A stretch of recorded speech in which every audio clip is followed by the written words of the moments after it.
I'm going to assume that you know nothing about SPSS. And I want to promise you two things. One, if this is your first introduction to SPSS, by the end of this video, you will already feel confident using the software. And B, if you are already familiar with SPSS, you will learn at least two brand new tricks for using IBM SPSS statistics.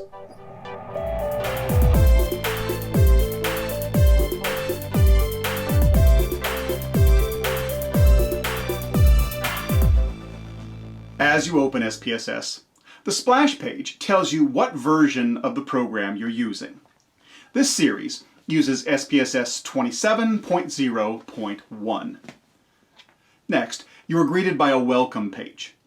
You do have the option to not show this dialog in the future, but let's see what we can do from this page. We have links to visit the help and support page, the SPSS data science community, and some excellent tutorials about SPSS from the IBM Knowledge Center. Topics like sample files, opening a data file, reading data, working with output, and syntax. In fact, you might see many of these same topics covered in this video series. We can learn about new features in SPSS 27. The ones that have excited me the most are the ability to do power analyses for the first time and calculate effect sizes for t-tests and ANOVA. If you install the SPSS 27.0.1 update, you will see the new Restore Points that saves your analysis, allowing you to recover work or go back in time to an earlier step. If we are working on projects, we will have a list of recent files, allowing us to pick up where we left off. We also have the option to open sample data files, syntax files, or output files that are all included with SPSS. If we close out this welcome page, we have a fresh new data file waiting for us. And if you ever want to see this welcome page again, select File, Welcome Dialog. Now understand that I am a statistics nerd. Effect sizes excite me, but you are learning about SPSS for the first time. So let's just dive into some SPSS data and start learning. Click on Sample Files. Choose accidents.sav. And then click Open. Now we are going to create our own data set, but before I show you where to begin, let me show you where we're going to end. There are two important views in SPSS, Data View and Variable View. This is Data View, and here we see all of our numbers. In a data set, each column is dedicated to a single variable. The variables have icons, like this ruler, that tell us what kind of variable it is. This is an ordinal variable. This is a nominal variable. And this is a scale variable. Hover your cursor over the variable name to learn more. Each row represents a participant, also known as a subject, or a case, or an observation. And each individual cell is called a value. Now click on this tab that says Variable View. This time, the variables are in rows and the columns are the variable names, decimals, labels, values, and so much more. You might also notice a second window lurking in the background. This is the output window, technically called the viewer in SPSS. Everything that we will do will give us either output or syntax in the viewer. Now for us to do statistics, we need data. So let's create our first SPSS dataset. Go to File, New, data.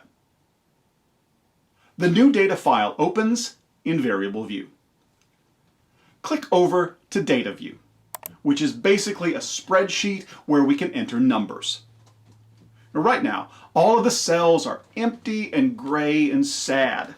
So let's just try popping in some numbers. I'll do 1, 2, 3, 4.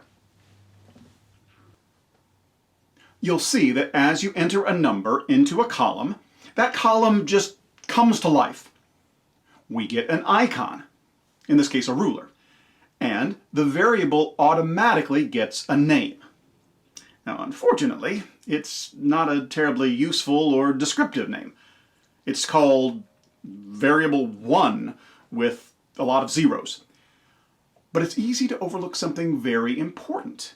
You just created your first variable in SPSS, and you didn't even know you were doing it. In fact, let's do it again. This time, type 1, 0, 1, 0. Now we have variable 2. Try typing uppercase M, M, F, F. Now we have variable 3, but it doesn't look so pretty. And we see that our variable names, variable 2 and whatever that is, are not particularly useful. We are going to need to fix that. To get to Variable View, click on the tab at the bottom of this screen. Variable View is a place to organize and set our variables. Changes that we make here will be reflected back in Data View. Now remember, in Variable View, each variable is in a row and the properties are in columns. We can now see the 3 variables that we created over in Data View. SPSS sets some properties for us when we create a variable. However, these default properties may not be exactly what you want, so we should learn how to edit them. And of course, we should also create some better variable names. You can name a variable pretty much anything that you want, but some rules apply. For example, you cannot begin a variable name with a number. You cannot begin a variable name with most special characters. But you can use special characters within the variable name. You cannot use spaces in a variable name. If you want a space, use an underscore. Camel case works equally well, where you omit the spaces but capitalize each new word. And you can make your variable names pretty long, up to 64 characters. Never end a variable name with a period, because SPSS will treat the period as part of a command and terminate the analysis when it reaches the period. And nothing spoils a great analysis like premature termination. To select multiple variables, click on the first, hold down the Shift key, and click on the last variable. We will delete all 3 of these. We can adjust the width of the columns by hovering between the names and in the header, sliding them. Let's choose some more descriptive names for our variables. This first variable is going to be a random identification number that we call random ID. The second variable will be group for experimental and control groups. The variable with the M and F is going to be titled sex, and for our purposes we will be treating this variable as dichotomous, meaning that we only have participants who were in one of 2 groups. In some data sets, you may have additional options here, but for this example, we will just have 2. Now, I began by showing you that we can create new variables in Data View, just by entering numbers. But the best way to create variables is in Variable View. Creating a new variable is as simple as typing a new name in a blank variable. We will create a variable called height and another one called weight. Now, of course, we do not have data for these variables yet. If you double-click on the name of a variable, it takes us to that variable in data view, positioning the variable to the left, and the rest of them are still there.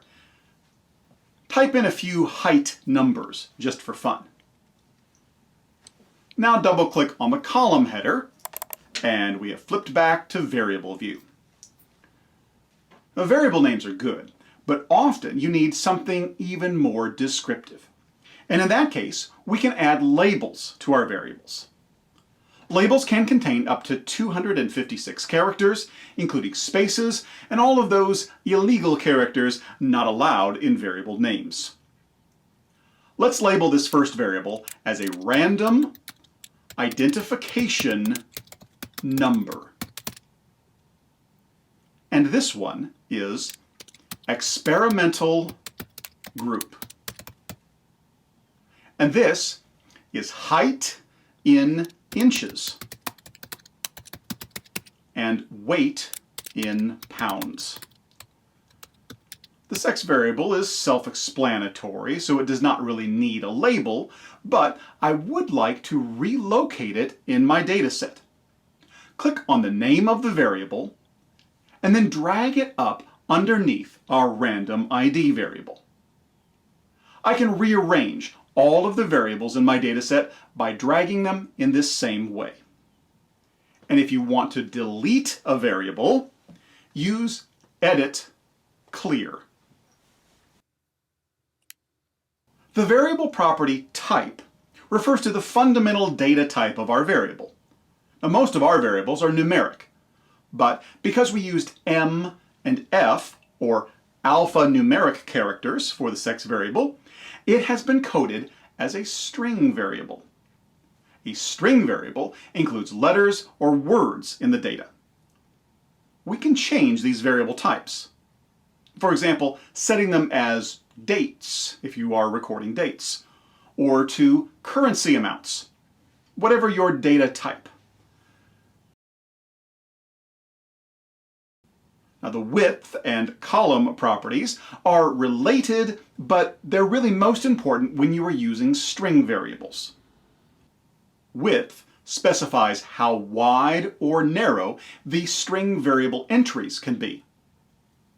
When we entered M and F in data view, that string variable was only 1 character wide, so the default width is 1.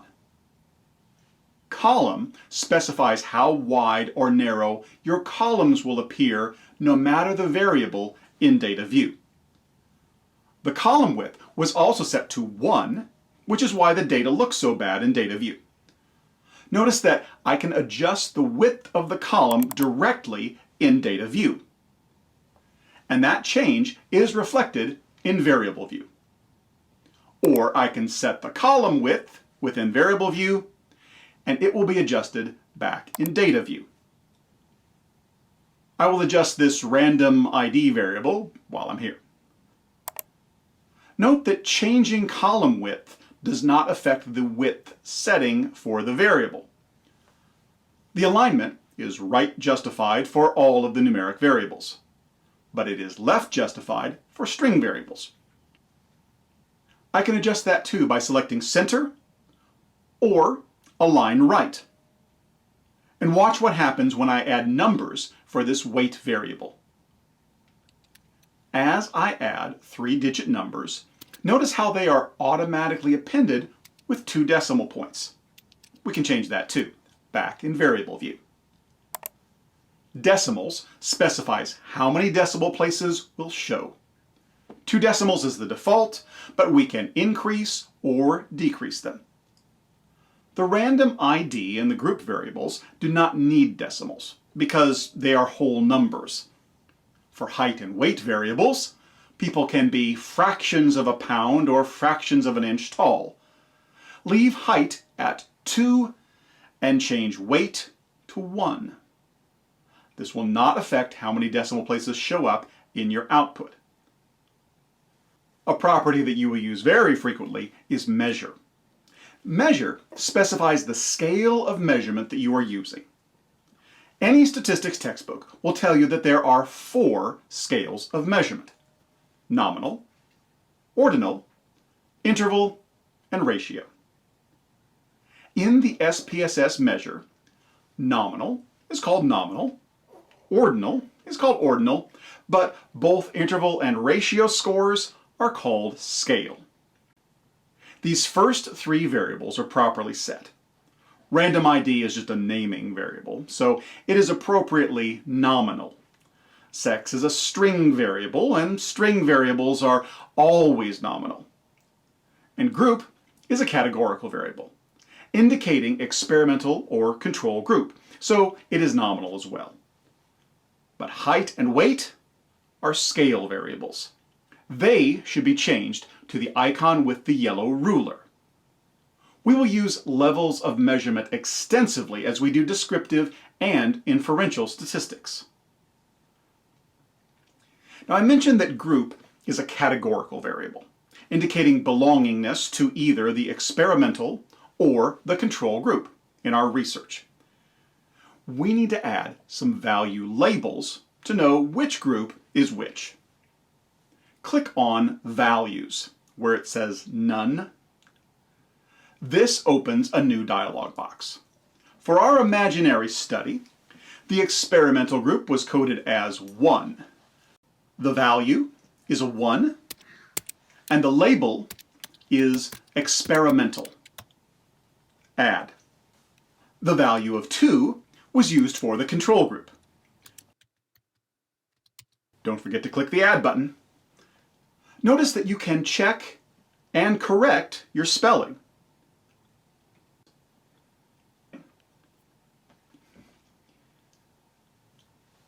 Now go to Data View. The group variable is represented with 1 and 0. Oh, that's right. We used 1 and 0, not 1 and 2. But that is easy to fix. Go to Variable View. Values. Click on Control and change the value to 0 and click Change. OK. Return to Data View. Look for the icon in the menu bar with the 1 and A. Click on this icon to toggle between the value labels and the numbers. We do not have any missing values in our small data set, but if we did, we might want to note that. Let's say that this height was missing. Right-click, or control-click on Mac, on the variable name height, and choose Descriptive Statistics. The output window pops up, and we see that SPSS will ignore missing values, treating them as what we call system missing. Sometimes, however, we want to have a specific code that tells us that this is a deliberately missing value. It was not provided to us, as opposed to we forgot to enter it. So we might code it as 99 or 999. Now right-click again to see the descriptive statistics. The output window pops up. There are no missing values, but our average height is 25 feet tall. We do not want SPSS to treat 999 as an actual height. Rather, we want SPSS to treat it as a missing value. In Variable View, click on Missing for Height. Code 999 as a discrete missing value. Click OK. Now, when we get the descriptive statistics, which we can also do in Variable View by right-clicking, the average height is a much more reasonable value, and we have 1 missing value. For a string variable, however, things are a little more complicated. Let's say that this value was missing. However, in our descriptive statistics, the blank is still being treated as a value. All string values, including null or blank values, are considered to be valid unless you explicitly define them as missing. If you want a blank to be treated as a missing value for a string variable, enter a single space in one of the fields under discrete missing values.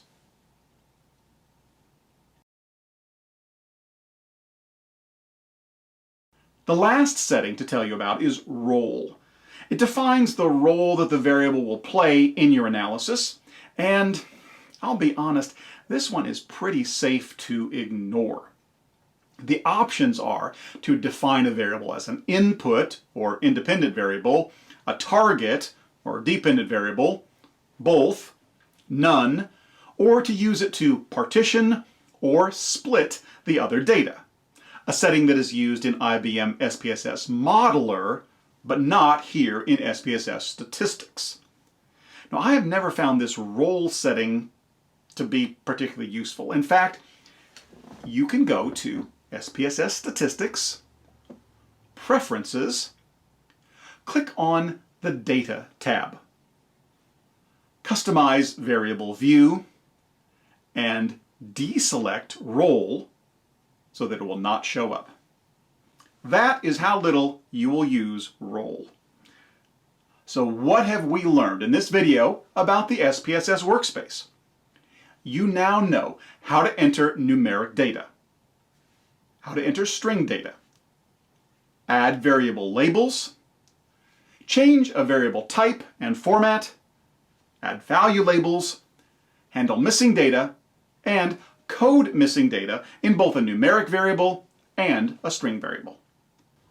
Now, the last thing that we should do is to save this data set.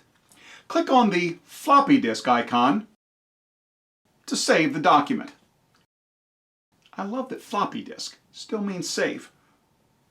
Now, alternatively, you can go to File, Save, and save it to your desktop as My Data. It will be saved in native SPSS format as mydata.sav. And now that you have created your very first data set in SPSS, we will never use it again. So throw it away, and we will start fresh next time with a new data set about dog toys. Click here to join me in that next video.